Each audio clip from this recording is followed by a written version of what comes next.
Muy bien.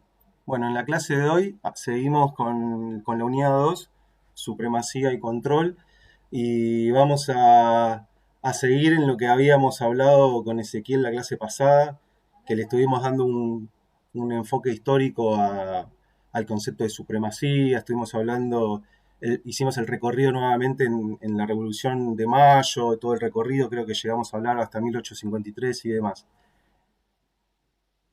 Voy al pizarrón virtual. Estos son nuestros conceptos de referencia, que espero que estén chusmeando y lo estén leyendo y releyendo, a ver si los podemos ir relacionando a las cosas que estamos viendo. Vieron como en la clase de Ezequiel la palabra soberanía y legitimidad, y más en la unidad 2 apareció bastantes veces el concepto de soberanía, asociado a la palabra constitución. Entonces la definición de soberanía ya la tenemos. Ahora vamos a tratar de dar una primera definición de constitución, qué es, para qué sirve, y después problematizar un poquito. Entonces, eh, primero vayamos a las definiciones clásicas y formales de qué es la constitución. Acá puse, si en cualquier libro, si lo buscan por internet, las definiciones parecidos o estrictamente así, les aparece como la Constitución es un documento legal, es la ley de leyes, Carta Magna, es una declaración de derechos de las personas, es el pacto fundacional de una sociedad que establece las reglas fundamentales para organizar la vida en común, una ley suprema producto de un poder constituyente. Poder constituyente lo vamos a ver en la próxima unidad, pero para que a ustedes les quede la línea o la secuencia, viene la primera unidad, que es el constitucionalismo, ese proceso histórico que intenta organizar y limitar el poder, poder constituyente y constitución. Y la constitución es nuestro punto de llegada de todos esos procesos históricos que estamos analizando. Que cuál es el objetivo de una constitución, además de todo lo que leímos recién, el pacto fundacional y demás, organizar y limitar el poder. Ahora, la clase pasada estábamos hablando de, bueno, la constitución como una norma escrita. La pregunta que yo les hago es, ¿por qué tiene que ser una norma escrita? Y esto piénsenlo con respecto a lo que habíamos visto en la unidad 1 acerca de cómo caracterizamos la etapa medieval. ¿Se acuerdan qué habíamos dicho acerca del poder en la etapa medieval? ¿Cómo estaba el poder? ¿Quién ejercía el poder? ¿Se acuerdan?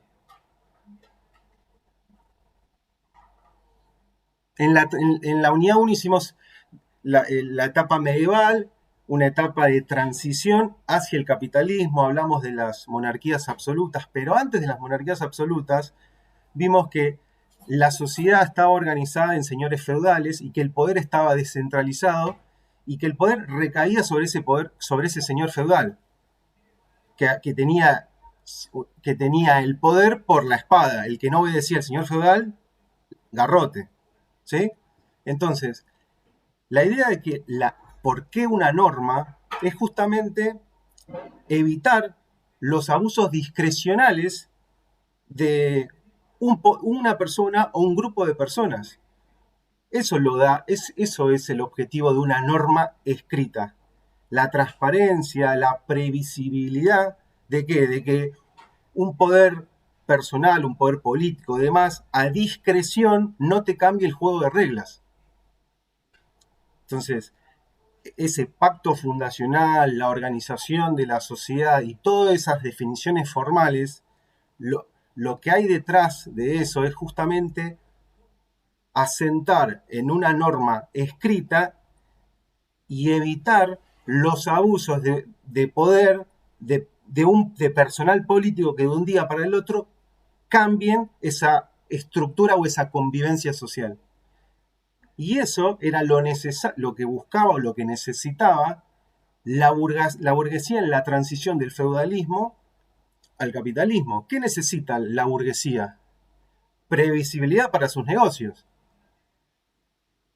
¿Están de acuerdo? Porque si una persona, la burguesía de aquel entonces, la burguesía de hoy, no le das previsibilidad a largo plazo, no va a invertir, porque no sabe si el día de mañana una persona a su discreción cambia las reglas de juego. En cambio, si eso está definido en una norma escrita, ya es otra cosa. Ya se quita el poder discrecional de una persona o un grupo de personas. Por eso la Constitución es una norma escrita, que antes, en la etapa medieval, el poder estaba descentralizado y estaba sujeto ¿a qué? A una persona, al señor feudal. Después, en las monarquías absolutas, el poder estaba centralizado en una persona, en los monarcas, que su legitimidad recaía en que eran los representantes de Dios, está bien, pero las decisiones las tomaba una persona.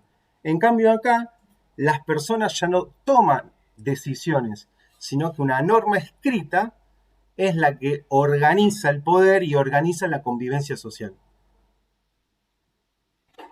¿Se entiende por qué norma? Esto lo habíamos visto con la clase Ezequiel. Creo que habían preguntado algo acerca de por qué la norma, por qué escrita y demás. Y lo quería volver a decir, preguntarles, saber qué opinan, qué les parece.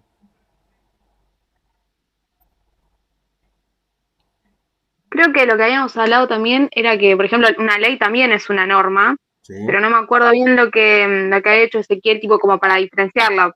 Esto que decíamos de las definiciones clásicas, que bueno, la Constitución es la ley de leyes y está por encima, pero bueno, me quedé con eso, de que una ley también es una norma, al igual que la Constitución. Y, por ejemplo, un decreto, que ya lo vamos a ver, lo que pasa que en estas unidades nombramos muchos conceptos que después los vamos a ver en detalle en las unidades próximas y no me quiero adentrar. Pero en la unidad de Poder Ejecutivo vamos a hablar de qué es un decreto. Pero para poder, de alguna manera, también eh, responder a tu indagación, un decreto, que es una disposición unilateral del Ejecutivo, también es una norma, pero que tiene otra jerarquía, otro rango que una norma legislativa o que la norma constitucional. Un, un pacto internacional también es una norma, todos son normas. Creo que a eso apuntaba Ezequiel cuando establecía que es la supremacía constitucional como este orden jerárquico a partir de la Constitución y que el resto de las normas se derivan de ella. Pero en sí, la organización, vivimos en sociedad regulados por normas. Y entonces hay una jerarquía de normas que es la definición de la supremacía de la Constitución. Entonces, bueno. Entonces llegamos al punto de llegada de qué es la Constitución. Entendía como todas estas definiciones formales y estando en principio de acuerdo con estas definiciones porque es la forma que nos organizamos en sociedad, pero con el objetivo de organizar el poder limitándolo. Y cuando yo digo organizar el poder y limitándolo, a usted se le tiene que venir a la cabeza toda la unidad uno, porque el poder de quién se está organizando, de este poder discrecional que tenían los monarcas, que tenían los señores feudales, que hacían lo que querían. Hoy en día, porque hay leyes y porque hay constituciones, sectores políticos, para traerlo a nuestros días, no hacen lo que quieren. ¿Estamos de acuerdo? El kirchnerismo, el macrismo en el Congreso no hacen lo que quieren porque hay leyes federales que organizan esas participaciones y también hay una constitución.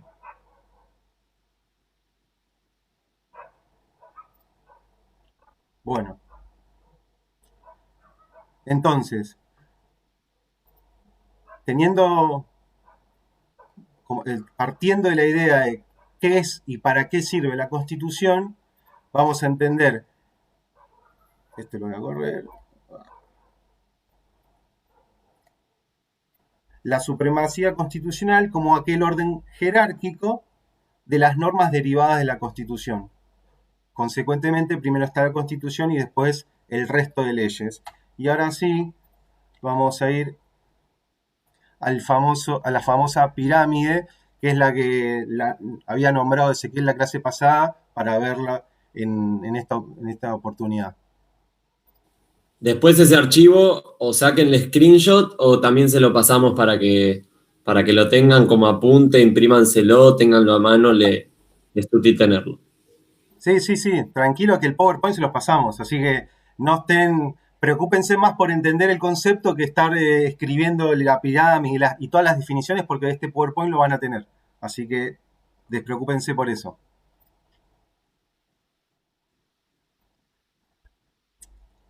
Tienen un texto en el campus, además del texto de Negri, hay un texto que se llama La Supremacía Constitucional Girotti, que es un texto cortito, define y explica esta pirámide. Son estos 5 peldaños. En el primer peldaño, la Constitución Nacional y los tratados internacionales con jerarquía constitucional, artículo 75, inciso 22. ¿Nombramos algo de los tratados internacionales con la clase Ezequiel? Yo no recuerdo.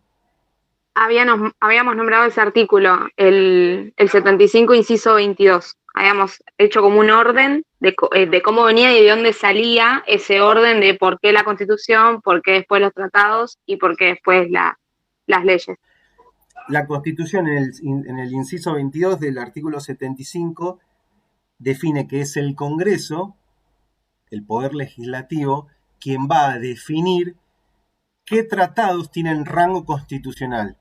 En esta pirámide, para ser más sintético, piensen que el primer peldaño, el verde, lo podemos entender como el bloque constitucional.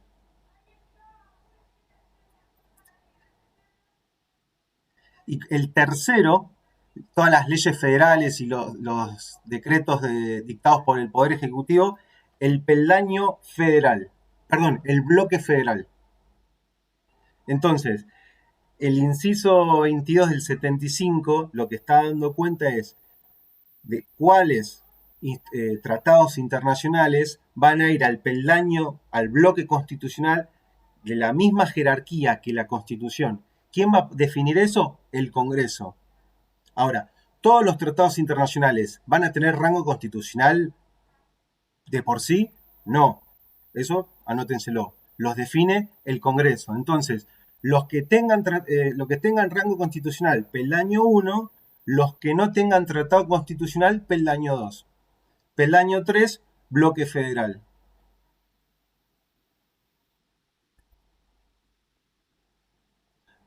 Peldaño 4, decretos reglamentarios, que lo vamos a ver en la unidad de Poder Ejecutivo, pero para que no quede el vacío ahora, vamos a decir que los decretos reglamentarios, el nombre lo dice, reglamentan las normas que da el Poder Legislativo, que le decimos leyes. El Congreso en espíritu puede definir el contenido de una ley, puede definir cierto proyecto. Ahora, cómo se implementa, cómo se lleva a cabo, lo va a hacer el Ejecutivo a través de los decretos reglamentarios. Vean la pirámide. No es por casualidad que los decretos reglamentarios están por debajo de las leyes nacionales. Si nunca debería pasar que un decreto reglamentario, en la idea de implementar y el paso a paso, cómo se implementa el espíritu de lo que dice el Congreso, nunca podría contradecirlo. ¿Me explico? ¿Se ve? ¿Está claro? El contenido de una ley, el espíritu de lo que el Congreso dice, y después cómo se implementa, cómo se lleva adelante materialmente. ¿Eso quién lo hace? La burocracia del Ejecutivo, los ministerios y demás. Pero el espíritu, el Congreso. Por eso el reglamentario está en el cuarto peldaño. En el quinto peldaño, resoluciones de disposiciones del PEN. Y después hay una segunda pirámide que son las constituciones provinciales y las leyes provinciales y decretos del Ejecutivo Provincial. ¿Por qué hay dos pirámides? Y es lo que vamos a ver a continuación. Porque siempre va a haber, siempre no, hay un doble orden en nuestro sistema republicano y federal, hay un doble orden en la separación de poderes. Nosotros en este curso siempre vamos a hablar de los poderes federales, el orden horizontal, el poder ejecutivo, el poder legislativo, el poder judicial, orden horizontal, poder nacional. Ahora, también hay un orden vertical, que son los poderes de los estados parte, que nosotros le decimos provincias. Cada provincia se organiza sus propios poderes, tiene una constitución y organiza sus propios poderes, su legislativo, su judicial y su ejecutivo. Está claro esto, ¿no? Si yo les pregunto acerca de cómo se organiza el poder legislativo en la provincia de Chubut, una respuesta de parte de ustedes tranquilamente podría ser, no tengo idea, pero seguramente si vemos la constitución de esa provincia y está reglamentado cómo se organiza el poder legislativo. Y después podemos ir a sus leyes provinciales y ahí lo vamos a ir viendo. Cabe aclarar que nosotros tampoco leímos la Constitución de Chubut, ¿eh? Además, está bien, pero es un buen ejercicio. Probablemente no lo hagamos en un tiempo. Es un buen ejercicio, si tienen ganas, googleen, no sé, la constitución de la provincia de Buenos Aires, cómo se organiza su poder legislativo, si es bicameral, unicameral, todos esos conceptos los vamos a ver en las unidades del poder legislativo, siempre en el orden nacional.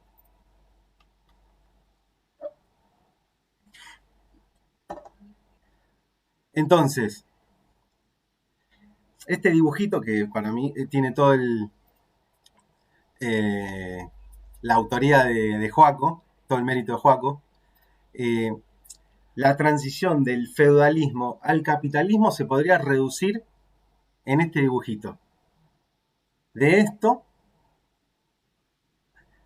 estoy reduciendo bastante, pero que se entienda la idea. De esto a esto. El poder organizado de forma descentralizada, legitimado a partir de un poder divino, pasa a un poder organizado en una norma escrita, que se le va a dar el nombre de Constitución. Y que esa norma escrita... Sí, Joaco. No, sorry. Terminá y después abrió. Cierro con esto. Que esa norma escrita da previsibilidad, transparencia e impersonalidad. ¿Se dice así? ¿Impersonal? Sí, es impersonal. Impersonal. ¿Impersonalidad se dice? ¿Impersonalidad? Eso no, impersonal. No. Perfecto. Dale, Joaco, ahí con eso cerramos. O evade los personalismos, no sé. Igual aclaramos, recordemos que estamos hablando de ciencias sociales y hay que tratar de evitar los absolutos. Por eso está puesto entre signo de pregunta. Como bien aclaró Ari, esto es un reduccionismo totalmente reduccionista. Pero nadie podría decir que hoy Dios no existe y que Dios no es el fundamento de los actos de muchísimas personas. O podríamos discutir, ¿se fue Dios cuando el artículo, uno de los primeros artículos de nuestra Constitución dice que la Argentina sostiene el culto católico y la mayoría de los presidentes juran sobre los santos evangelios y un montón de cosas más? Pero, aclarando que es un reduccionismo, tengan en mente, porque esto es una de las cosas más importantes que conectan la unidad 1 y la unidad 2. Es decir, las revoluciones con la guillotina, con todo lo que vimos, la guillotina en caso de la francesa, ¿no? Sacan a Dios y dicen, el poder ahora emana del pueblo, y va a emanar del pueblo y va a tomar la forma de esto, una constitución. Sí, y ese tema después lo vamos a problematizar en la unidad 3, poder constituyente. Recién Joaco dijo, el poder no viene de Dios y viene del pueblo. y justamente el poder constituyente es el poder del pueblo fundando un Estado. Recuerden, cuando escuchen el poder del pueblo fundando un Estado, a Sieyès en la Revolución Francesa y este dilema de, ¿la soberanía recae en la nación o recae en el pueblo? ¿Quién está detrás de la nación para Sieyès en 1789 y quién está detrás del concepto de pueblo en 1793 para Robespierre? ¿Se acuerdan este dilema? Detrás del concepto de nación para Sieyès en 1789 está la burguesía y por eso se impone la Constitución de 1791, una monarquía constitucional con voto restringido.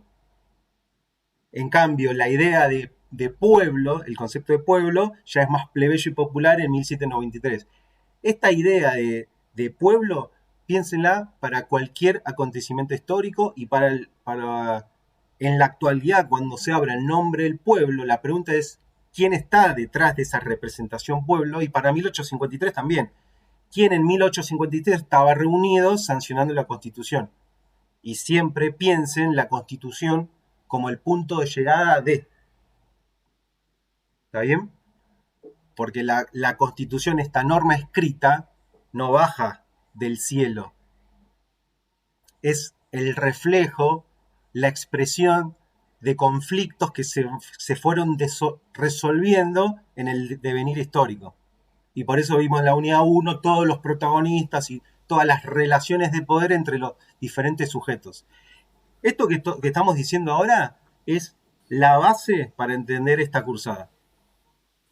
Tuvimos un error y podemos aclararlo, no un error sino lo que nos faltó, y que pueden anotarlo, o deben anotarlo mejor dicho, faltó una flecha que suba desde el dibujito de las personas, que sería la sociedad, hacia la Constitución, para diferenciar bien el poder que baja, que se genera en el cielo y que baja del cielo a las personas, a un poder que sube, porque lo crea el pueblo en teoría, y después baja de la Constitución porque dice al pueblo qué hacer y qué no hacer, y qué derechos tiene, qué obligaciones. En el dibujito parece que la Constitución cae del cielo.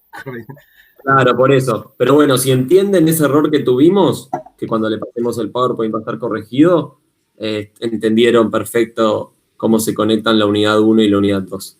Y la unidad 3. Y la unidad 3. Porque después, unidad 4, 5 y 6, vamos a describir formalmente qué dice la Constitución acerca de cada poder, el legislativo, el ejecutivo y judicial.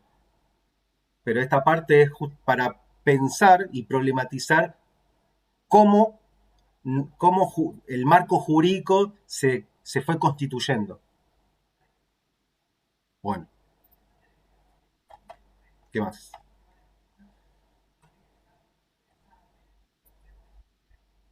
Bueno, este es lo que hablamos recién de la organización republicana y federal, el doble orden vertical y horizontal. Acá creo que no va a haber ninguna duda, esto es simplemente una filmina para que les quede a ustedes. Los orígenes teóricos de la República, nos remontamos a la antigüedad. Y esto es, sí me interesa. No, pero aclaro una cosa, Ari, para que no parezca que nos estamos yendo tan lejos porque nos importa. Ustedes cuando van a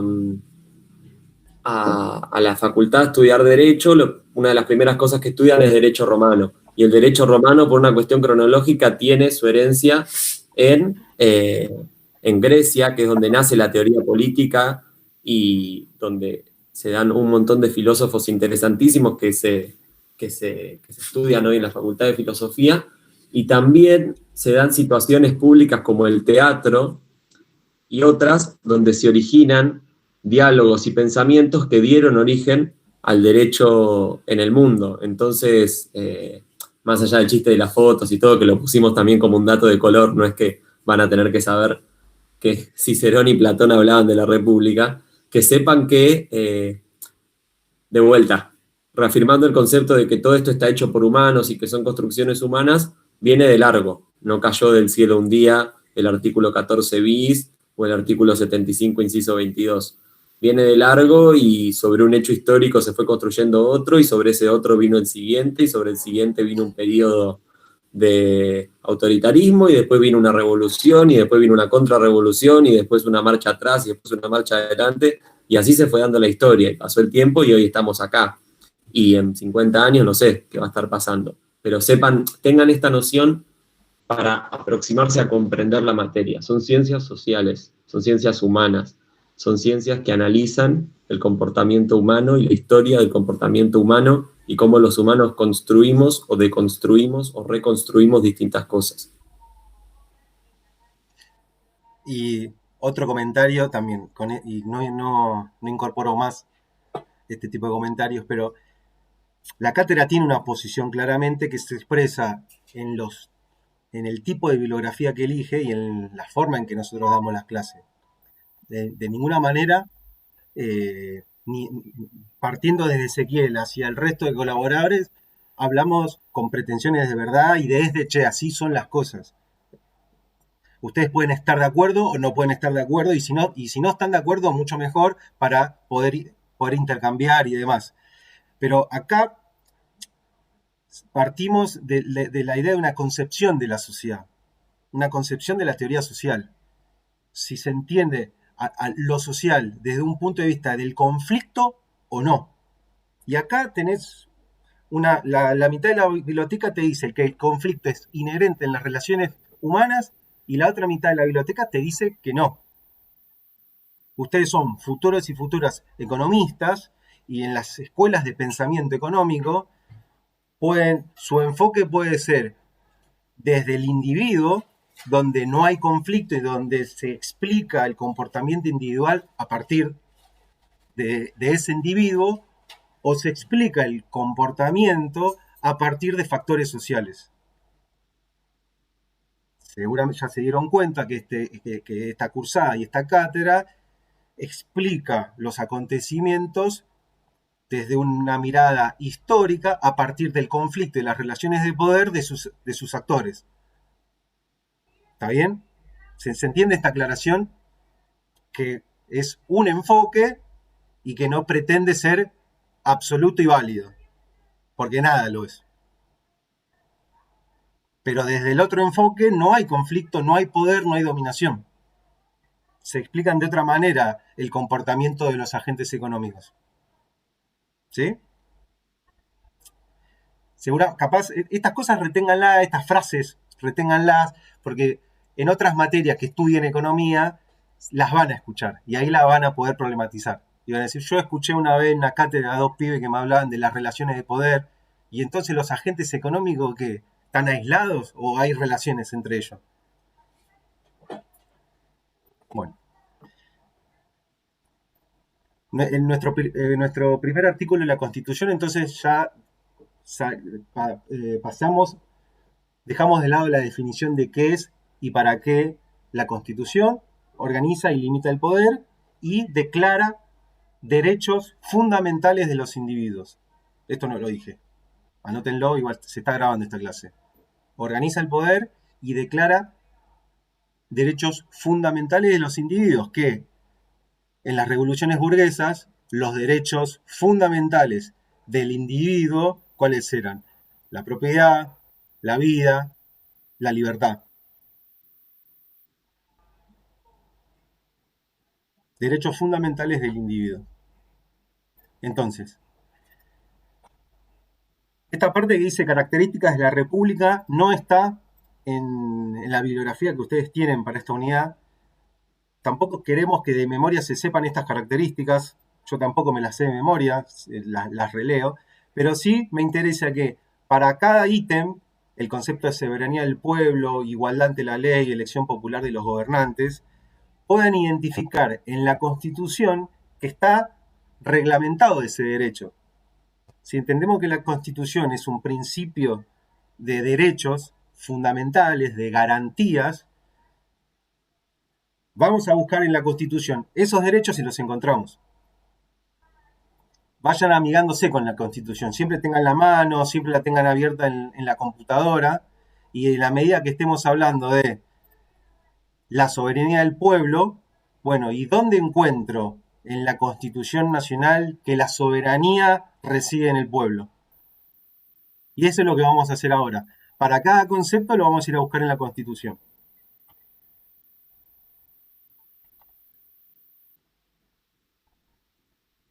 Soberanía del pueblo. La soberanía es ejercida por el pueblo a través del sufragio. De esta forma, el pueblo expresa su voluntad y constituye su gobierno. Es lo que decía Joaco recién, la Constitución como una construcción humana, y siempre comparándola en el feudalismo medieval, donde recaía la soberanía. No recaía en el pueblo, recaía en otro lado, en el señor feudal, en el rey como representante de Dios. Ahora recae en el pueblo, y ahí vamos a leer ahora qué nos dice la Constitución. ¿Alguien tiene la Constitución a mano? Así yo puedo seguir compartiendo esta parte y lee el artículo 37. Porque si yo abro otra solapa, se me tapa todo. Siempre tienen que tener la Constitución a mano, chicos, en estas clases. ¿Quién se copa en leer artículo 37? Si ponen en internet Constitución Nacional Infoleg, la tienen online y accesible.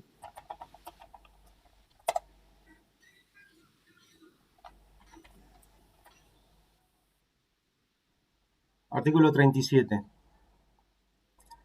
Constitución garantiza el pleno ejercicio de los derechos políticos con arreglo al principio de la soberanía popular y de las leyes que se dicten en consecuencia. El sufragio es universal, igual, secreto y obligatorio. Principio de que la soberanía es del pueblo. De la misma manera, para la igualdad ante la ley. Las leyes son aplicables de igual forma para todos los habitantes, cualquiera sea su raza, sexo y religión.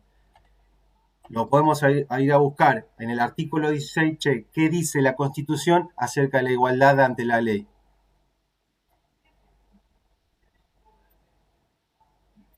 La nación argentina no admite prerrogativas de sangre ni de nacimiento. No hay en ella fueros personales ni títulos de nobleza, cosa que sí había en la Francia medieval. Todos sus habitantes son iguales ante la ley y admisibles en los empleos sin otra condición que la idoneidad. La igualdad es la base del impuesto y de las cargas públicas. Así, para todas las características que nosotros vayamos leyendo acerca de qué es la república o para qué un sistema republicano, lo vamos a encontrar en la Constitución.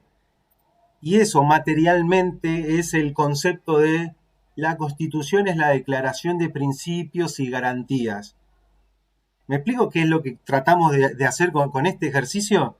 Una cosa es el concepto y después cómo se materializa ese concepto. Bueno, está acá, en esta norma escrita, en este artículo. Después, en el artículo de Negri, van a leer que hay una clasificación acerca de cómo se operacionaliza una norma. Porque con que la Constitución diga, bueno, la igualdad ante la ley, bárbaro. Todos los habitantes de esta nación tienen derecho a una habitación, a una vivienda digna. Eso es también un derecho. Ahora, ¿qué instrumentos existen para que eso realmente sea efectivo? Bueno, ahí en el texto de Negri van a ver que hay, además de las normas, hay normas que operacionalizan esos derechos. Porque estamos todos de acuerdo que en la Constitución hay derecho a la vivienda, a la salud, a la educación y podemos estar listando continuidad de derechos, pero en la práctica no se cumplen. Entonces, si nosotros entendemos que la supremacía es nuestro orden jerárquico, que la Constitución está arriba de todo, la pregunta es ¿por qué no se cumplen? ¿O no? ¿Por qué creen que no se cumple?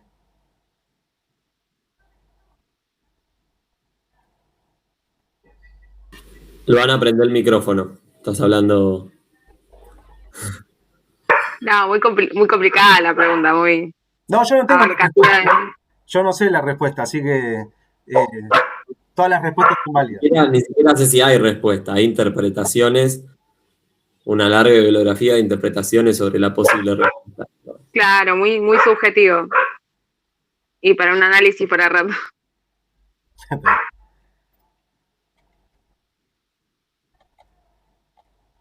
Bueno, antes de pasar al control de constitucionalidad, para refrescar entonces, ¿alguna duda con el concepto de supremacía constitucional?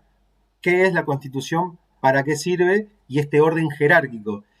Por ejemplo, si ya definimos la supremacía como este orden jerárquico, que todas las leyes, todas las normas se derivan de la Constitución y que hablamos de este doble orden federal y provincial o horizontal y vertical, se desprende lógicamente que yo soy de la provincia de Buenos Aires, se desprende que una norma o una ley del Poder Legislativo provincial nunca va a poder ser contraria a una ley federal o a la Constitución. ¿Estamos de acuerdo? ¿Por qué? Porque así lo dice la Constitución.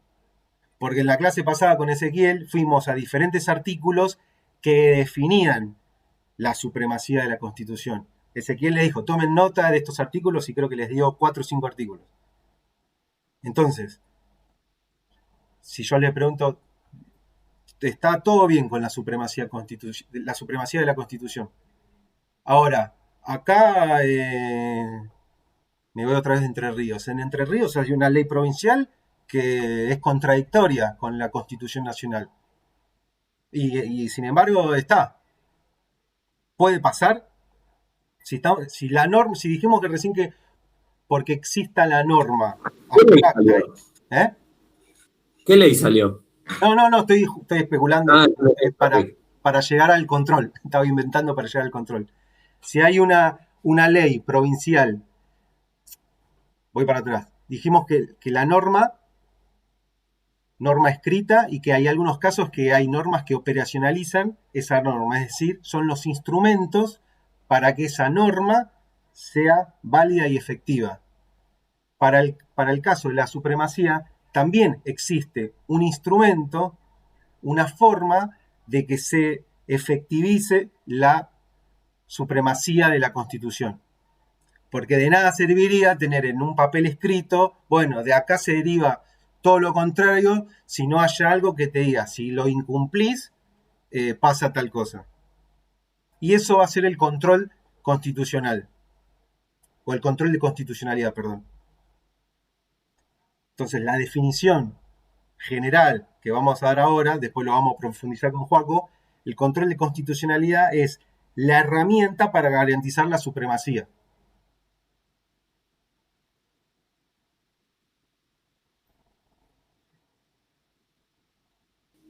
¿Arranco, Ari? ¿Sí? Andate a la siguiente. Claro que yo acá puse qué es y para qué. No sé si... No, la que tiene... existe la supremacía y abajo una foto de la Corte Suprema.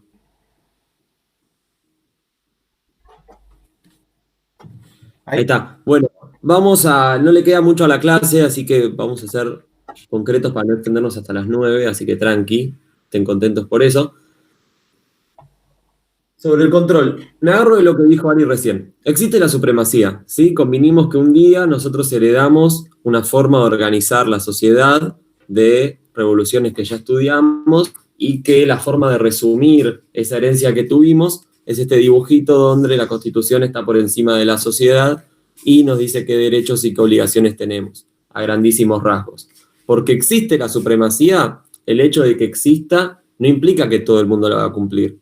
De hecho, hicimos una pregunta recién que nosotros no supimos contestar y ustedes tampoco, que fue, ¿por qué si existe la supremacía hay gente que no la cumple?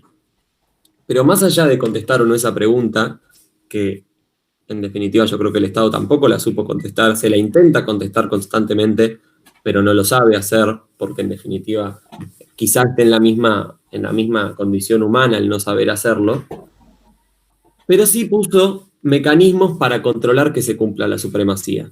Entonces, si la Constitución me dice que yo tengo libertad de circulación y mañana a un intendente se le ocurre decir, por mi pueblo no circula la gente, o si dice que tengo libertad de expresión, y mañana a un poder ejecutivo de una provincia, o al poder ejecutivo nacional mismo, se le ocurre decir que una persona no puede expresarse en base a su color de piel, en base a su identidad de género, en base a su condición socioeconómica, tienen que existir mecanismos que logren que esa supremacía se cumpla para garantizar la pretendida igualdad que la Constitución nos dice que tenemos. Entonces, ¿qué dice este dibujo? Existe la supremacía, dibujo, entonces existe el control para velar por el cumplimiento de la supremacía. ¿Quiénes son los de esa foto, saben? Recién dijiste que era la Corte Suprema, ¿puede ser? Eso. Sí, exactamente. Ya lo había dicho, perdón. Es la Corte Suprema de Justicia de la Nación, que es el máximo tribunal que tenemos. Nosotros tenemos tribunales federales, tribunales en las provincias, tenemos poder judicial con distintas estructuras. No voy a decirlo ahora porque tiene bastante complejidad para esta unidad y recién eso lo vemos en la unidad 6, pero sepan que tenemos toda una estructura que es el poder judicial, así como el poder legislativo es el Congreso, así como el poder ejecutivo es la Casa Rosada y los ministerios. El Poder Judicial, su máxima autoridad es la Corte Suprema de Justicia de la Nación, que actualmente son 5 miembros, ahí los tenemos a 4 varones y una mujer que se llama Elena Hayton de Nolasco. Entonces volvamos a la primera, Ari, la que tiene es el cuadro sinóptico. Entonces Ari ya dijo, ahí puso una frase que supuestamente es mía y no es mía, la puso jodiendo. El control de constitucionalidad es controlar la supremacía constitucional. Lo ejerce en Argentina el Poder Judicial. Sí, por ahí lo dije yo en una clase, pero digo, lo dice todo el mundo, no fui original. Derecho de autor. Sí, pero sepan que es una de las jodas que nos hacemos con Ari. No piensen que yo inventé el control de constitucionalidad. Ahí lo tenemos, la definición. Más allá de la definición que se la pueden estudiar y aprender de memoria, lo importante es que entiendan el concepto, el dibujito. ¿Sí? Existe la supremacía, y como existe la supremacía y sabemos que no todo el mundo la va a cumplir, existe el control, que es un conjunto de mecanismos preparados para hacer cumplir la supremacía y para garantizar la supremacía, y hacer que si alguien incumple esa supremacía, aparezcan los mecanismos preparados del control y la haga cumplir. No, intendente, vos no podés prohibir que tal persona se exprese solo porque piensa distinto a vos.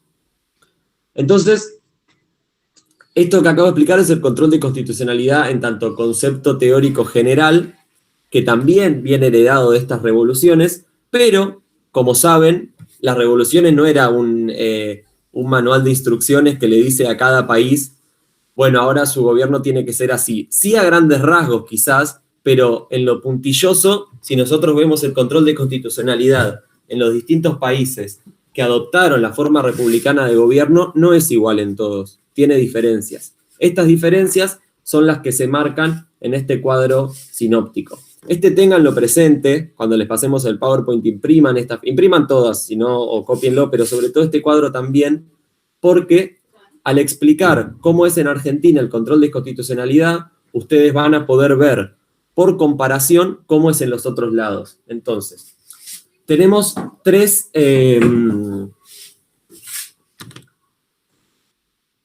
columnas que podemos usar en este cuadro sinóptico: órgano que ejerce el control, el momento del control y el grado de legitimación en el acceso.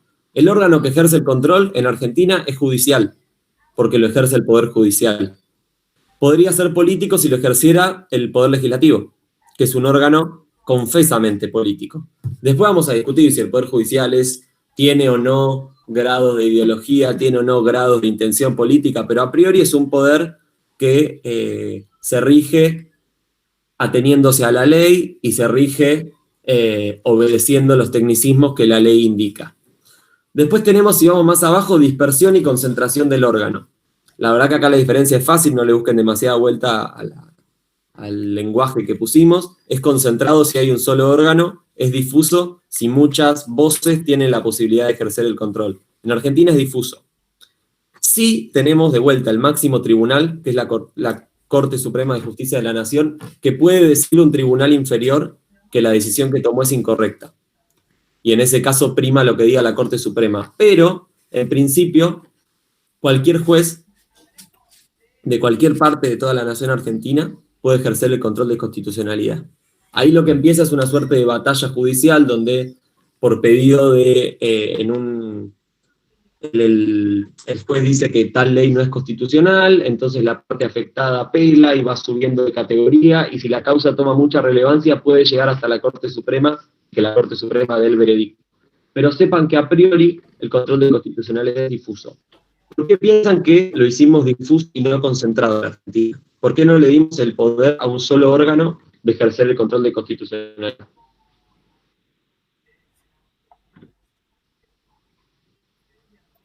¿Soy yo o es Juaco que se escucha mal? ¿Soy yo que estoy escuchando mal o alguien más? No, yo también. Yo la última parte no entendí. A ver, ¿ahí me escuchan bien? Ahora, ahí va mejor. Lo que les preguntaba, ¿hasta qué parte llegué?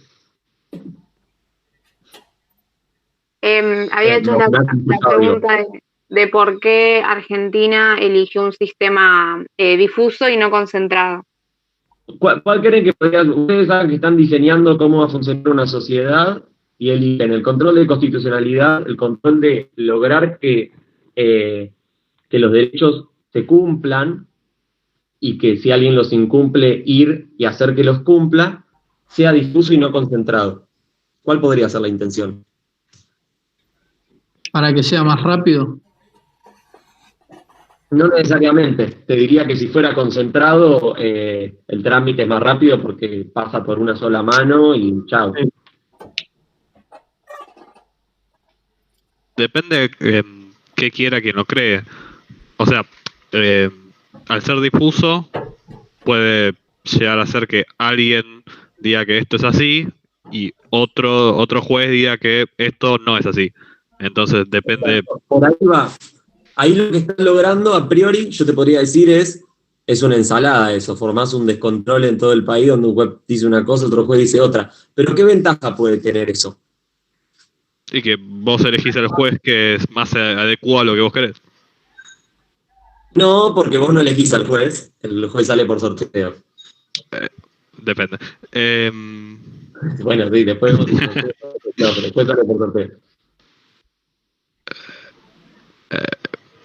¿Qué lográs haciéndolo difuso? ¿Descentralizás? ¿Lo qué? ¿Lo descentralizás o centralizás? Poder. Lo descentralizás. La decisión, en vez de ser una bola que está acá arriba, la bajás y la das a muchas manos. De vuelta, si esa decisión es una burrada, existen los mecanismos para que llegue al tribunal superior y a distintos tribunales superiores y que evidentemente lo corrijan. Pero está pensado, una de las intenciones pueden ser esas. Después, tenemos el momento del control. De vuelta, no hay mucha economía del lenguaje en esto. ¿Es control previo, es control a posteriori o es control mixto? Control previo, a priori, sale la ley, inmediatamente va al órgano de control de constitucionalidad, que generalmente en estos casos será concentrado, y le dice, esta ley es constitucional, esta ley no es constitucional.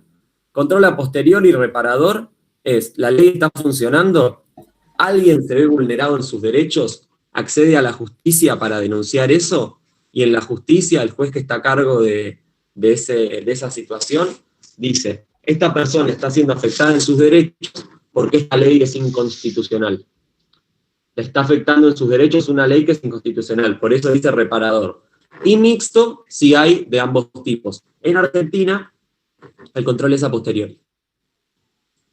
No es que, o sea, supongamos que, y esto viene con lo que vamos a ver al final de la clase, ahora en unos minutitos, que en junio de este año la Corte Suprema de Justicia de la Nación dice que el aborto es inconstitucional, que la interrupción voluntaria del embarazo es inconstitucional, eventualmente lo dirá dentro de 6 meses o dentro del tiempo que sea, porque la cuestión llegó ahí. Pero no es que la ley sale y antes de empezar a funcionar tiene que pasar por el control de constitucionalidad. La ley, de hecho, está funcionando desde ayer que se promulgó. ¿Se entiende la diferencia? Y acá tenemos algo que es muy importante, anoten esta parte, resáltenla, el alcance de las decisiones, porque se vincula con lo anterior. Estas palabras son en latín, inter partes y erga omnes. Interpartes quiere decir entre las partes, y erga omnes quiere decir con alcance total. ¿Por qué es importante el alcance de las decisiones? Sobre todo con lo que dijimos antes. Erga omnes, vincúlenlo con un órgano de control concentrado que se controla a priori. Entonces, sale la ley de lo que sea, sale una ley de movilidad jubilatoria, algo que se vincula con su profesión. Una ley que establece números de cuánto cobra un jubilado según lo que trabajó y aportó a lo largo de su vida. Pasa por el órgano de control concentrado que le dice no, esta ley no es constitucional, o sí, esta ley es constitucional, y eso tiene efectos erga omnes. Pasó ese filtro y tiene efectos para toda la sociedad. Interpartes, que es como es en Argentina, es entre las partes. Esto puede prestarse a confusión, pero piénsenlo de esta manera. ¿Qué quiere decir entre las partes? Que a mí me pueden declarar, en mi vida puede ser inconstitucional una norma que en la vida de mi hermano y mi amigo y mi vecino no lo es. Sí, eso es posible. Ahora, piénsenlo de esta manera. De vuelta, ¿cómo estoy afectado por una situación? Voy a la justicia a denunciarla. Allí se determina que mis derechos están siendo vulnerados porque tal norma es inconstitucional. Para reparar ese derecho, un juez, cualquiera, recuerden que cualquiera no, juez de acuerdo a donde yo vivo, pero, y al tipo de situación que estoy denunciando, pero cualquiera en el sentido de que no tengo que ir al órgano de control de constitucionalidad, sino que como es difuso puede ser cualquier juez de la Argentina, me dice, tus derechos están siendo vulnerados porque esta norma es inconstitucional. Yo ahí, gracias a que el control es difuso y gracias a que cualquier juez lo puede hacer, se me está reparando un derecho. Control a posteriori y reparador. Ahora, ¿por qué ese juez tiene alcance solo para mí? O para, si yo denuncié con un grupo de 15 personas, para mí y estas 15 personas. Porque piensen lo siguiente, imagínense, sí, vos haces el control difuso y le das el poder a, no sé cuántos jueces hay, 5.000 jueces de un día al que se le canta levantar y decir, esta ley es inconstitucional para toda la Argentina, punto. Viviríamos en un sistema trabado que no funciona, porque mañana sale una ley al juez de determinada provincia que tiene determinada ideología y está influenciado por cierta escuela jurídica y ciertos autores, no, esta ley es inconstitucional, o después otro juez dice mañana que su interpretación de la ley le dice que esta ley es constitucional, y entonces viviríamos en algo donde el poder legislativo y el poder ejecutivo no tiene sentido. En otras palabras, en un gobierno de jueces. Ahora, yo les doy a pensar una cosa. Si mañana se presenta, que de hecho creo que ya lo están haciendo, una organización religiosa o de médicos en contra de la interrupción voluntaria del embarazo, que se agrupan en una ONG y se sienten afectados por la promulgación de la ley y van ante un juez. La sanción, si ese juez declara inconstitucional la norma, es interpartes. Ahora, ¿será interpartes o se generará un revuelo mediático tal que se generarían una bocha de denuncias y una sumatoria incansable de situaciones que hagan qué cosa? ¿Qué pasaría en ese caso? ¿Cuál sería el resultado final? Afectaría a todos, ¿no? ¿A dónde llegaría? A la Corte Suprema. A la Corte Suprema. La Corte Suprema puede elegir qué casos tratar y qué casos no. Está facultada, no es que vos decís, no, yo quiero a la Corte Suprema y la Corte Suprema te acepta. Ahora, suponemos que en un caso así, de una ley de tanta relevancia social, la Corte Suprema aceptaría, y si bien lo que dictamine la Corte no tiene oficialmente efectos erga omnes, en la práctica termina haciéndolo porque la Corte te dice, es constitucional o es inconstitucional, no me vengas con este mismo reclamo mañana porque te lo voy a rechazar, no te lo voy a aceptar. ¿Se entiende? Entonces también entiendan que este interpartes no significa que para qué.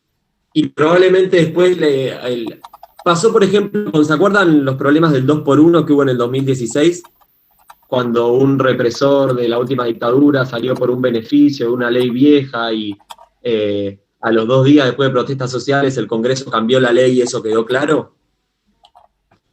No es que tiene que haber 42 millones de fallos para que una ley sea declarada inconstitucional y deje de afectar a toda la población. No sé cuántos somos, 45 millones, lo que sea. En esos casos de leyes que son polémicas o que movilizan a gran parte de la sociedad, la doctrina, exactamente, anótenlo. Escribí cualquier cosa igual. Que no son, ¿qué pusiste? Sí, jurisprudencia. Bueno, después lo vemos eso. Pero sí honesto. Tengan en cuenta que en leyes que son polémicas o que movilizan a la sociedad, tocan a toda la población, que la hacen salir a la calle y demás, el sistema político, el sistema jurídico, se pone en movimiento de tal forma que termina habiendo una resolución que es erga omnes. Las resoluciones interpartes son para normas que no afectan al entramado y al funcionamiento de la sociedad, que en unos casos sean declaradas inconstitucionales y en otros no. Puede ser que ante la declaración de inconstitucionalidad de una norma de vuelta, le dan el fallo a una ONG y la ONG de al lado dice, che, esto a mí me sirve, vamos a esto. Y así se va armando una bola hasta que llega a la corte da su edicto y por un tiempo es como si fuera un fallo erga omnes. Quizás hasta que cambie la composición de la corte, hasta que el Congreso intente con otra ley, pero se entiende por qué ser medio una mixtura que es rara de entender al principio, pero que tiene sentido cuando la pensamos 2 segundos. Más o menos entendieron de qué va, cómo diagramamos el control de constitucionalidad, por qué es difuso, también por qué es interpartes. Es difuso para que no esté concentrado en unas pocas manos, pero es interpartes para que no se levante mañana cualquier de cualquier lado y te diga lo que puede ser o no ser. Aquí mi madre, que es abogada, me dice que la Corte fija jurisprudencia obligatoria, pero en realidad la Corte se basa en la jurisprudencia o la decisión que nos va a decir Sigman, que es nuestra Constitución Nacional, es la Corte va a elegir la biblioteca que quiere. Pero son debates jurídicos que se pueden dar. Después, grado de legitimación en el acceso. ¿Quién pone el movimiento al control constitucional? Restringida, amplia y vía procedimiento para acceder directa o indirecta. Lo que tenemos que decir en esta etapa del curso es que es indirecta. Surge en la cuestión judicial. Yo la justicia afectado por un derecho y ahí me dice si es constitucional. Me puede decir eventualmente que una norma no es constitucional y que por eso mis derechos están siendo afectados. Si ustedes van a un grado de derecho en la facultad, eso se va a poner en discusión. Porque pueden decir que alguien puede ir con que es afectado, con la intención de que declaren la inconstitucionalidad. Juanjo, se te está entrecortando un poquito. O soy yo solo, o se te está entrecortando un poquito para todos. No sé si... Voy a sacar el Wi-Fi. Si los demás te escuchan bien, pero yo te estoy escuchando entrecortado un poquito. ¿Ahí me escuchan bien? Saqué el Wi-Fi. Ahí mejor. Ahí mejor. Anoten que la vía, el procedimiento para acceder al control de constitucionalidad es indirecta. Les decía, si ustedes van a un posgrado de Derecho, esto lo van a poner en discusión, porque les pueden decir, alguien va con la intención a priori de que le declaren la inconstitucionalidad y lo logra, pero en realidad formalmente se ejerce, surge en la cuestión judicial, como dice el PowerPoint, no hay un órgano que a priori, como vimos en el momento del control, te diga si una ley es constitucional o no. Control de constitucionalidad, ¿para qué?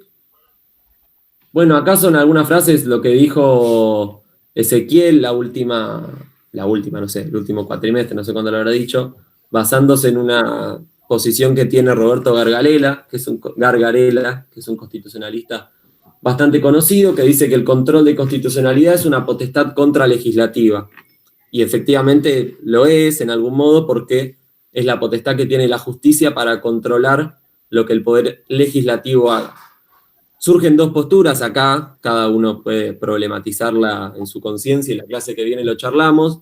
estará el que diga esto es antidemocrático, porque el poder legislativo es un poder cuyos miembros son elegidos directamente por el pueblo, entonces lo que diga tiene que ser respetado y no puede una burocracia que no fue elegida por el pueblo, como es la justicia, cancelar esa norma. Y otra postura, con su razón también, te podrá decir las mayorías muchas veces se equivocan y terminan sancionando a minorías o reprimiéndolas, y no porque mañana al Congreso se le ocurra sacar una ley que diga que los que profesan tal religión son enfermos mentales, está bien solo porque lo dice la mayoría y lo dice el legislativo. Entonces tengan en cuenta estas dos campanas para problematizar y charlarlo sobre todo en la unidad 8 y en la unidad 6, que es donde vamos a problematizar esto. De alguna manera, Joaquín, los dos videos que están para ver, el de Petri y el diputado Petri y la diputada Lopenato, digamos, los Penato, de alguna manera uno te habla de la ley y la otra te habla de una cuestión política. Sí, pero uno también habla de su interpretación de la ley, que del otro lado, No. fíjate que los dos citan, por ejemplo, el fallo FAL, con una interpretación absolutamente distinta uno de otro. ¿Puedo hacer un comentario? Ari, ¿pasó para la próxima? Sí, ¿puedo hacer un comentario antes de ir a los videos? No se queden de memoria, es una tipología esto que hicimos en el PowerPoint. Nosotros no queremos que de memoria ustedes digan, sí, el control es judicial, difuso, a posteriori. Estamos muy lejos de eso, además le estamos dando el PowerPoint para que se lo queden. Sino que nosotros los convocamos que ustedes se pregunten, ¿por qué judicial? Porque es político. Y que lo que está detrás de esto que estamos describiendo, el control de constitucional, fíjense que la exposición de la clase de hoy tiene una secuencia. En la unidad 1 terminamos en Constitución. Ahora arrancamos definiendo qué es y para qué la Constitución, los derechos fundamentales. Y ahora estamos hablando de que hay herramientas que garantizan esos derechos constitucionales. Ahora, ¿por qué o quién es el que interpreta en última instancia la Constitución? ¿Por qué el control es político y quien es el intérprete de la Constitución es un órgano político con las características y la naturaleza de cualquier órgano político? ¿O por qué el último intérprete? Y cuando digo el último es porque ya lo vamos a ver en la unidad 6 con Poder Judicial. El poder judicial está estructurado en diferentes niveles y no queremos hablar de esto ahora porque los vamos a marear y no viene al caso. Pero ¿por qué los jueces y en última instancia la Corte es el que interpreta la Constitución y dice qué ley o qué norma contradice o no contradice la Constitución? Eso es la pregunta con la que ustedes se tienen que quedar. Después sí, en el PowerPoint tienen la topología y las características. ¿Pero por qué? En la clase con Ezequiel dio su punto de vista. ¿Por qué? En 1787 con la Constitución en Estados Unidos y con los acontecimientos que se fueron desenvolviendo, recayó en el Poder Judicial el control constitucional. Dio su punto de vista, pero no quiere decir que sea ese. Entonces, quédense con esa pregunta. ¿Por qué político y por qué judicial?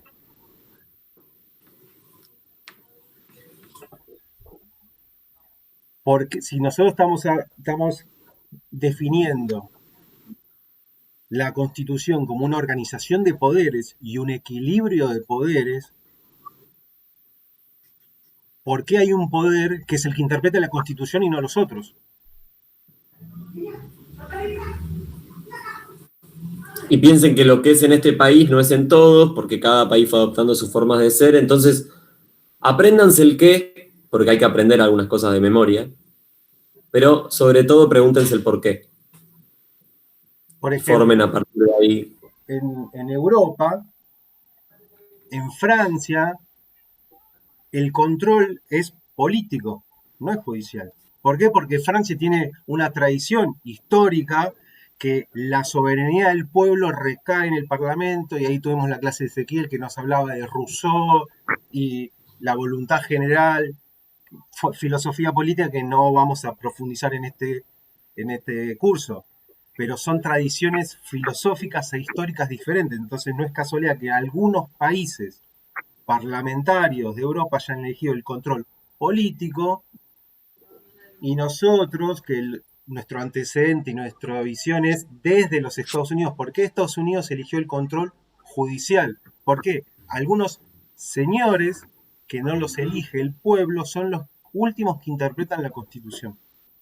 Son todas preguntas que yo no tengo la respuesta y que la vamos a seguir problematizando particularmente en la unidad 6. Pero anótense esas preguntas, porque después la tipología, como que armamos el PowerPoint para que ustedes no tengan que ir al texto a leer todo el texto para que les quede que el control es difuso, judicial, simplemente que recuerden que el control, según el órgano que lo ejerce, puede ser tal y tal, y todo lo que definió Joaco. Pero ven el PowerPoint y el primer pantallazo ya les queda. Esa es la idea del PowerPoint, ¿no? Pero sí, quédense con eso.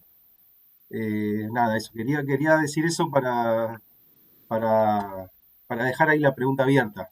Y el qué es el control de constitucionalidad está como la facultad de comparar la norma dictada por el poder político, ejecutivo, legislativo, con normas de jerarquía superior. ¿Qué es el control? Es comparar normas según una jerarquía y según la supremacía constitucional. Es una definición básica y simple. Comparar normas superiores con inferiores. ¿Y quién va a tener mayor relevancia? Obviamente las superiores por la supremacía. Perdón, Juanjo, quería hacer ese comentario antes de hablar con los videos y no sé si el caso Marbury versus Madison. Sí, lo voy a mencionar por arriba. Pasate a la que dice tensión entre el constitucionalismo y la democracia, porfa.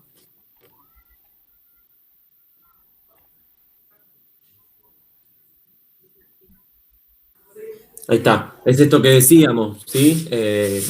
Bueno, tiene un porqué. Ese porqué está bien, está mal, fortalece la democracia por este ejemplo extremo que había dicho, donde el Congreso sanciona una ley que dice que los que profesen el judaísmo, el budismo, lo que fuera, son enfermos mentales, o la debilita en tanto que concentra la posibilidad en un grupo de personas que no fueron elegidas por el pueblo de decir si lo que eligió el pueblo a través de sus representantes está bien o no está bien. Y terminamos con los videos del pasado a la actualidad. La siguiente, Ari, diapositiva. ¿Vieron el video de Marbury versus Madison? No, vi los otros y no vi ese. Ok, Está bueno, muy bueno. véanlo. Está muy bueno. Yo hoy a la tarde admito que lo volví a ver y en 30 minutos está buenísimo el video. Se la súper recomiendo. Véanlo porque hay toda una ensalada de nombres que la tienen que anotar para saberlo y entender el caso a grandes rasgos.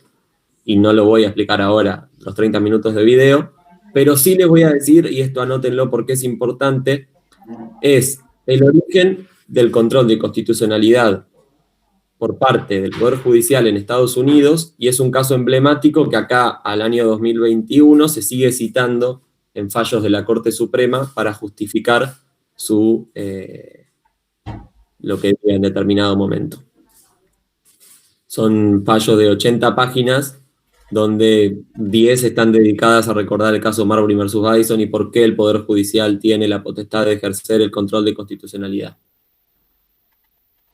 ¿Y qué más les podría decir para no marearlos de ese caso? Bueno, reafirmarles que lo vean y que a partir de la tensión entre el Poder Ejecutivo de un partido entrante y un partido saliente, el Poder Judicial, representado en su máximo tribunal, la Corte Suprema, se aviva, salta ese conflicto temporal y dice, ok, este conflicto va a quedar así, pero aparte por el costado te mete que de ahí en adelante son ellos los que van a ejercer el control de constitucionalidad. Entonces véanlo por ese lado, pero porfa véanlo porque si no no vamos a poder, sobre todo al final. Sí. Déjame hacer un comentario. Sí, adelante. Vean el video. No hace falta que se queden con los nombres porque es verdad. Son un montón de nombres, jueces, tribunal, el presidente del tribunal, el presidente saliente, el presidente entrante. Estamos hablando de Estados Unidos de 1803, Jefferson, Adams, Marbury, Madison, son todos nombres que no es necesario que retengan. Ahora, como todas estas cosas las vamos a volver a ver en la unidad 6, lo que nos interesa que retengan ahora es que supongan que el procedimiento, supongan no, es así, pero como lo vamos a decir muy general, vamos a ver el supuesto, que la elección de jueces es la elección del Ejecutivo con la validación y la aprobación por parte del Congreso. Así se eligen los jueces, ¿sí? En este momento de la cursada vamos a definirlo así. Entonces, en 1803, en el antes y el después del caso Marbury versus Madison, lo que estaba pasando es que el gobierno saliente, antes de irse, elige jueces, 42 jueces para un distrito, Columbia. Y los elige el presidente con acuerdo del Senado. Legalmente el procedimiento era válido. Y cuando el Congreso da su visto bueno, los tiene que firmar el jefe de Estado. ¿Sí? ¿Hasta acá? ¿Vamos bien con el procedimiento? Bueno, van las nominaciones de los 42 jueces, termina el mandato del presidente saliente, que era Adams, y entra Jefferson, que es el presidente entrante, con su jefe de Estado. Ahora, de esos 42 jueces, 4 no firmaron el acta, pero el Ejecutivo anterior los eligió y el Congreso los sancionó y dio el ok. Pero el jefe de Estado no lo firmó, literalmente no lo firmó. Después está lo que le decía Joaco. ¿Por qué no lo firmó? Bueno, hay disputas políticas, pero no entremos en eso porque si no va a ser mucha información y no se va a comprender el proceso que nosotros queremos describir. Bueno, no se firmaron esas actas. Entonces, el presidente entrante, Jefferson, con el jefe de Estado, no quieren firmar esas actas.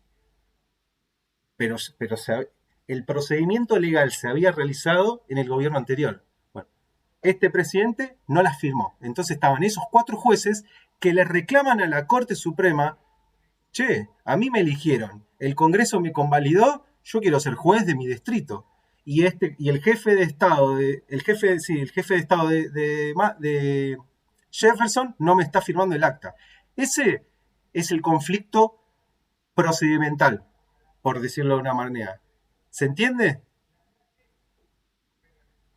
Que también, vayamos a la realidad, podría pasar que 2015, antes de que termine el mandato de Cristina, que fue en diciembre, imagínense hipotéticamente, obvio, que en mayo el kirchnerismo, el Ejecutivo, Cristina, haya elegido a 5 jueces, el Congreso los haya confirmado, pero entre una cosa que la otra que no se llegó a firmar algunos jueces, llegó diciembre, asumió Macri y dijo: escuchame, vos antes de irte me encajás 4 jueces que van a responder a tus intereses, que van a responder a tu proyecto, yo no te firmo nada.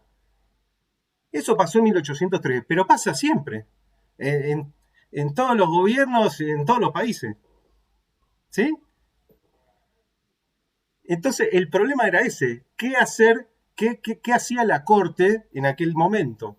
Che, le doy la razón al presidente saliente, a Madison, y les digo: che, Jefferson, tenés que firmar las actas e incorporarlos, o le doy la razón a Jefferson.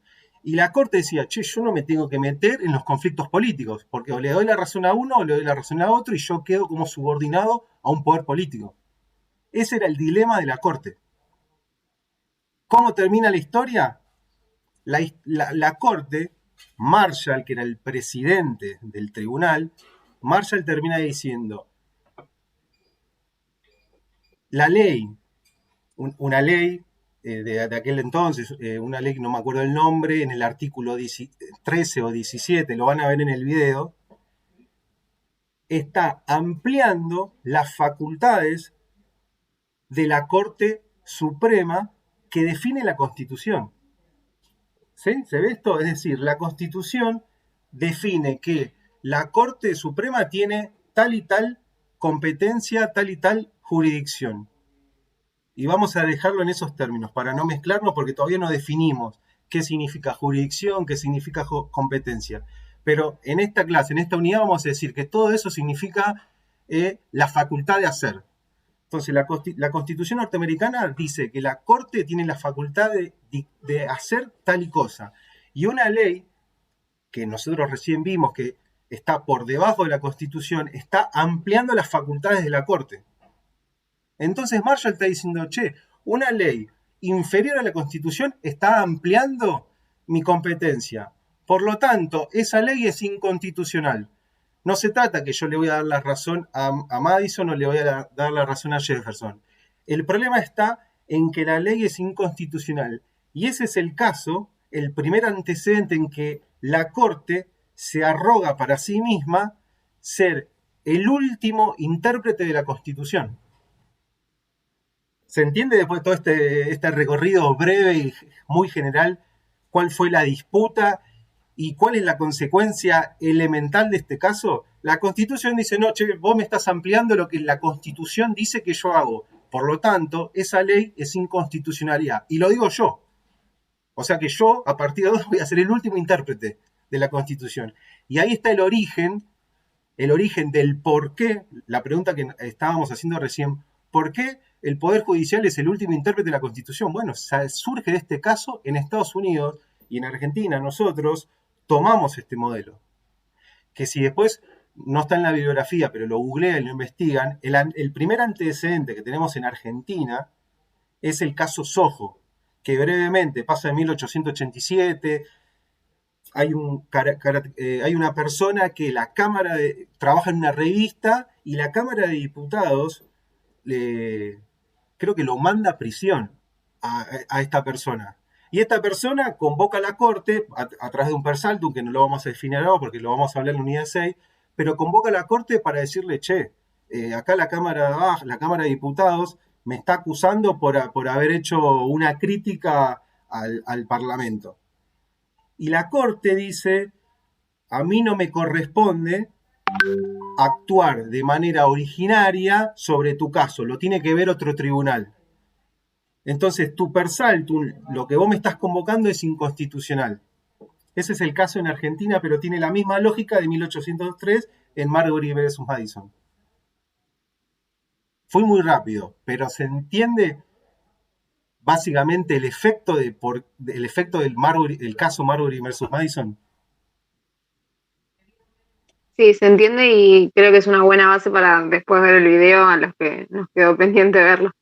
Con el video les va a quedar súper claro, porque ahí van a tener todos los nombres, todo el detalle, pero los últimos 10 minutos es clave cuáles son las consecuencias políticas y sobre el tema de la unidad 2, el control de constitucionalidad. Bueno, ¿por qué el Poder Judicial? Que es la pregunta que no estábamos haciendo. Perdón, Joaco, me metí con esto, pero sigamos si querés con los videos. No, dale, igual cortito para no llenarlos con más info, porque de vuelta no es la intención de estos 2 videos que pasamos que se sepan al pie de la letra todo, sino que entiendan el rol que tiene el control de constitucionalidad, cómo ponemos este concepto teórico en la vida diaria y cómo puede cambiar para bien o para mal nuestra vida, en qué nos afecta, en qué afecta lo que vemos por la tele y demás. Respecto al golpe de 1930 y el surgimiento de la década infame que vieron en ese video de encuentro, lo tienen que haber visto en Sociedad y Estado. Para los que no vieron el video, fue el primer golpe de Estado dado por el ejército del siglo XX, el primero de muchos que tuvimos. Nosotros siempre vemos o hablamos del más conocido, que fue el que se dio en 1976, pero esta costumbre arranca en 1930, 14 años después del primer presidente elegido por el voto llamado universal, no tan universal, pero llamado universal, a partir de la sanción de la ley Sáenz-Peña 4 años antes. ¿Y qué nos interesa de esto? Después se lo vamos a pasar porque es una carilla para que lean nada más. Una vez que se dio este golpe de Estado y se derrocó un presidente elegido popularmente y se lo mandó a prisión y se usó la fuerza del ejército no para garantizar la paz de la nación ante una guerra digamos, una posibilidad de ese momento, sino para derrocar un gobierno, la Corte saca una acordada validando al nuevo gobierno con el argumento de que la revolución, Gary, poné si querés la diapositiva esa, para que vean. Perdón. Lo que se llamó la Revolución de Septiembre, que ahí tenemos el título de crónica, jubilosamente celebra todo el país el triunfo rotundo de la revolución, fue para garantizar la vida y la libertad de las personas, derechos garantizados en la Constitución, es decir, ejerce un muy laxo y teórico control de constitucionalidad la Corte, diciendo yo autorizo esto porque esto fue para salvaguardar la Constitución, que se estaba viendo afectada.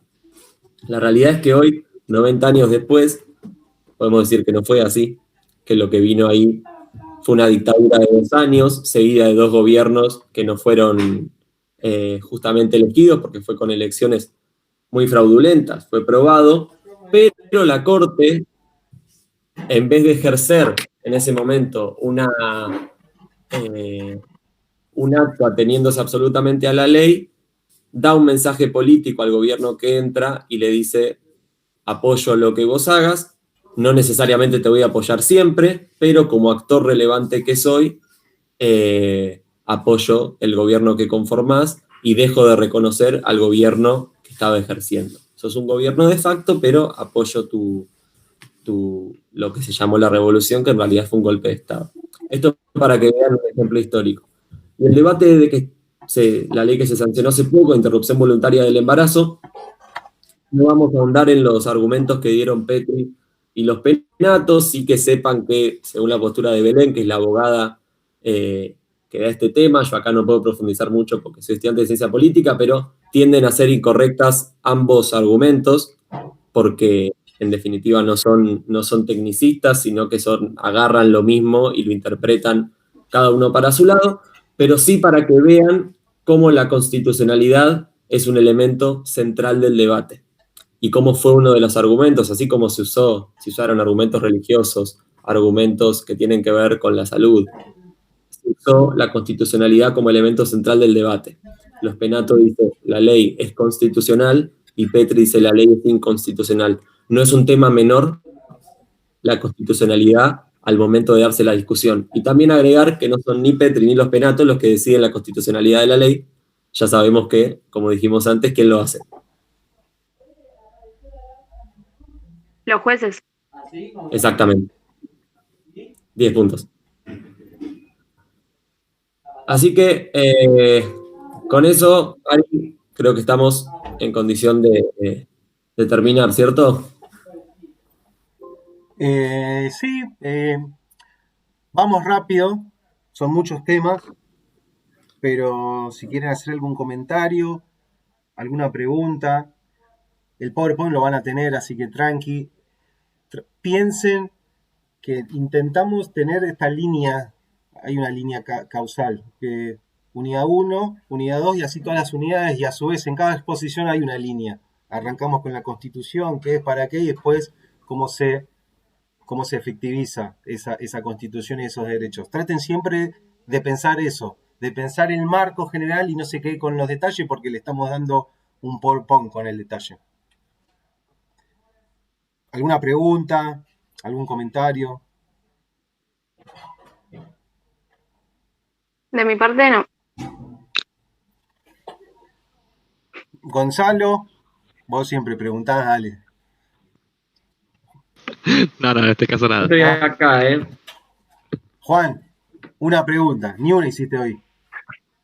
Sí, hice, pero a ver, a mí me queda lo del golpe del 30, más allá que es un golpe militar, es un golpe cívico-militar a mi interpretación. Sí, totalmente.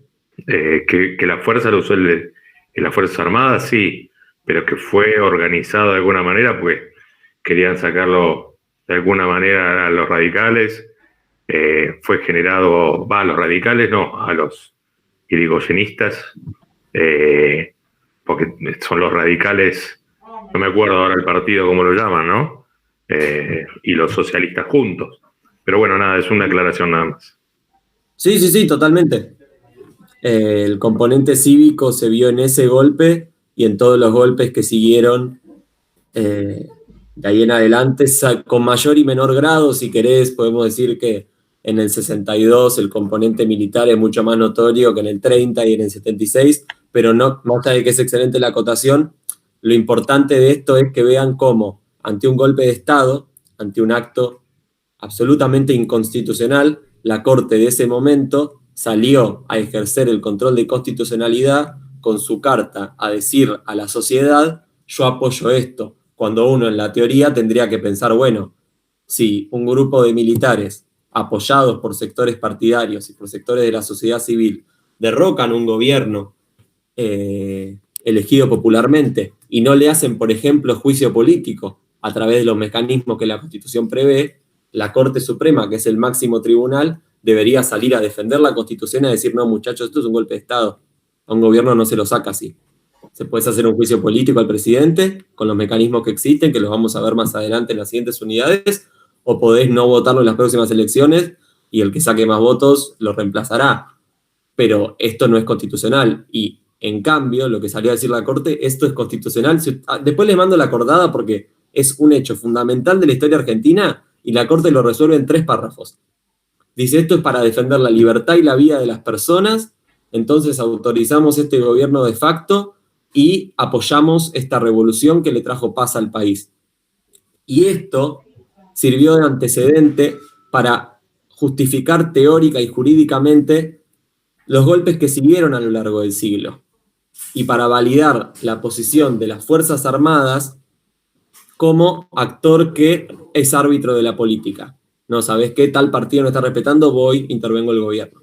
Entonces, vean cómo el control de constitucionalidad, lejos de ser algo que está en un libro de derecho, de teoría política, de filosofía política y jurídica y lo que sea, es algo que incide sobre nuestras vidas directamente, tanto en casos pequeñísimos de una persona que se siente afectada porque la ley, la nueva disposición municipal permitió que le tiraran la pared del patio, como para justificar un golpe de Estado que afectó a todo el país y a la historia del país de ahí en adelante. Una cosa que no tiene nada que ver, por supuesto, a lo que estabas diciendo, Joaquín, porque estaba encarado hacia el Poder Judicial. Pero a ver, por lo que entiendo en el video, Pedro Justo, que era uno de los oficiales que encaraba el golpe militar, estaba de acuerdo con la legislatura, digamos. El Poder Legislativo tenía que seguir trabajando. Bueno, eran 2 ramas del ejército. Uriburu era una rama mucho más extrema y Justo era una rama, si querés, más liberal, de cierto respeto a las instituciones, y de hecho los 2 primeros años después del golpe del 30 son totalmente de facto. Uriburu es presidente de facto porque no llega a través de elecciones, pero Agustín Pedro Justo, hay elecciones en el 31 y en el 32 asume como presidente. ¿Qué pasa? Estas elecciones fueron absolutamente fraudulentas, pero formalmente llegó por elecciones. Era, si querés, una dictadura con fachada democrática. A diferencia de la última dictadura, donde los militares llegaron a través del golpe y no pretendían simular que había elecciones para justificar su tiempo en el gobierno. Pero la de Agustín P. Justo, sí, tuvo una fachada democrática porque llegó por elecciones, si bien fraudulentas, y se quedó los 6 años que la Constitución mandaba. Pero después, en las elecciones siguientes, también fue Roberto Marcelino Ortiz el presidente, que le ganó a Alvear elecciones absolutamente fraudulentas también. Entonces, de vuelta, sí, estaba la fachada democrática, pero a los fines prácticos era un gobierno que no respetaba la Constitución desde el vamos. Bárbaro, gracias. Bueno, para ir cerrando, en el campus tienen el texto de Negri, que no son más de 15 carillas para leer, de las cuales 13 es sobre la próxima unidad, Poder Constituyente. Así que tienen el finde para leer esas 12 carillas. 3 carillas son sobre los temas que estuvimos hablando ahora. Y después en el campus también tienen un texto de supremacía constitucionalidad de Girotti, que sintetiza lo que vimos con ese y lo que estuvimos viendo en esta clase. cualquier duda, si en estos días van al PowerPoint y tienen alguna duda sobre esa tipología que armamos, nos preguntan, no duden con ese tipo de cosas. Y sí. ¿Algún comentario, Luana, Gonzalo, Marianela, Todo ok, me gustó la clase.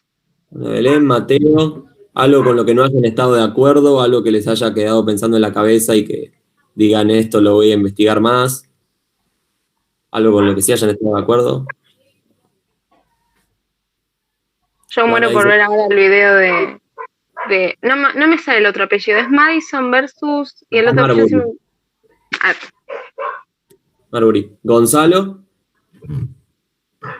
No, nada, me pareció bien la clase y también ver el video. Buenísimo. Juan y Luana ya dijeron. Belén. Vamos a instaurar esto, que al final de la clase cada uno de su... Che, nosotros no somos los vigilantes, ¿eh? Nos ponemos la gorra y empezamos. Vos, dale, vos. Es terrible, ¿eh? Somos los peores. Belén está ahí, Marianela, Mateo, Pilar, Jessica, señales de vida. Todo ok, todo ok. En un momento tuve que reiniciar la compu porque se me colgó, pero después de eso todo bien. No, sí, tranqui, pero viste que tienen esto las clases virtuales que a veces yo, por ejemplo, no tengo todas las, como estoy desde el celu, Claro, no tengo sí. todos los nombres en la pantalla. No sabes a quién le hablas, a quién no le hablas, por eso lo llamamos. Se extraña el banco y el aula. Bueno, vamos cerrando. Pero bueno, vamos para cerrar, ¿no? ¿Qué, Joaco? No digo, estamos para cerrar. Sí, vayamos cerrando. Calculo que la clase que viene es unidad 3, miércoles. Así que tienen un par de días para repasar esta unidad y para leer la que viene. Y nos avisan cualquier cosa. Estamos a disposición. Nos mandan una pregunta y cuando podemos la vamos respondiendo. Buenísimo, Bueno, gracias gracias. chicos, buen fin de semana para Buen todos. fin de. No, gracias, Gracias. hasta luego. Chao, chao. Chao, gracias. Chau, chau.